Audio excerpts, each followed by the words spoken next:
This week we celebrate the great songs of the Jewish people.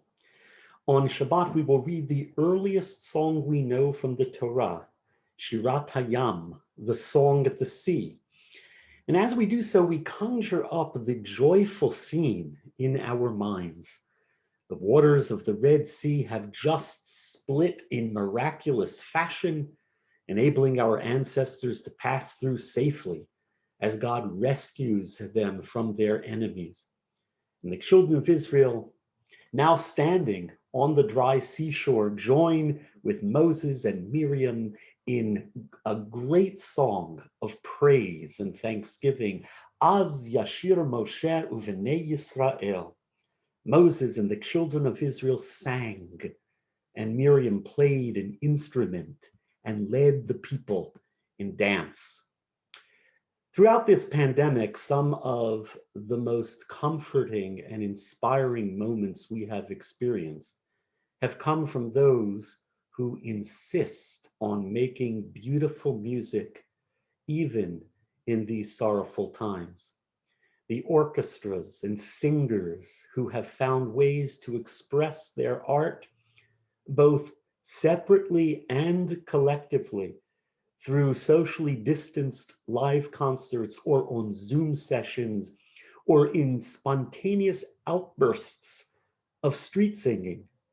So many magnificent videos of songs have appeared on YouTube, and then they've been passed along to our personal email boxes so that we can enjoy them and participate in the singing. Beethoven's Ode to Joy, Hatikva, America the Beautiful, the list goes on and on. We have all felt the soulful restorative power of that singing.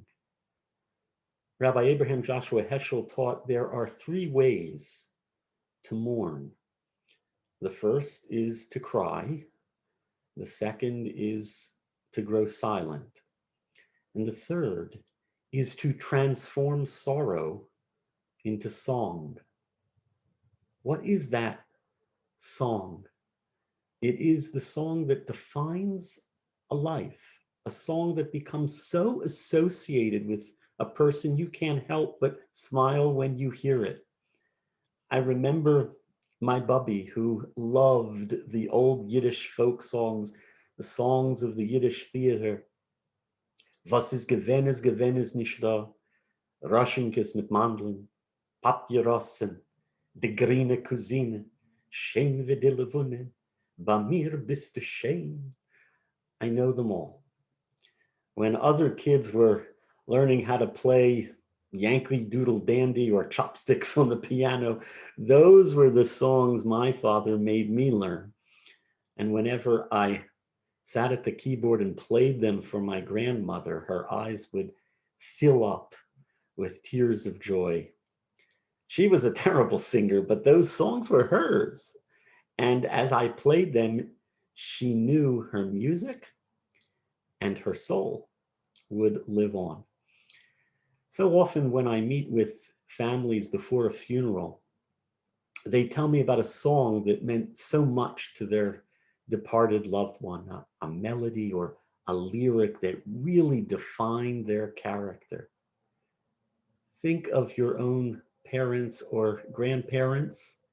What did they sing to you as a child? A favorite lullaby, a silly child song, maybe one that they made up just for you, a corny tune that made you feel embarrassed when your parents would sing it in front of your friends. Those are the songs that made us smile then, melodies that we can still hear now in the silent echoes of memory, songs that reverberate from heart to heart, from age to age, songs that defy the silence of the grave, songs that uplift us and sustain us each time we remember them. As we stand before the rough sea of this ongoing COVID crisis, waiting for the waters to part, we pray in the words of the ancient psalmist, Grant us of your love in the morning, that we may sing joyously all our days.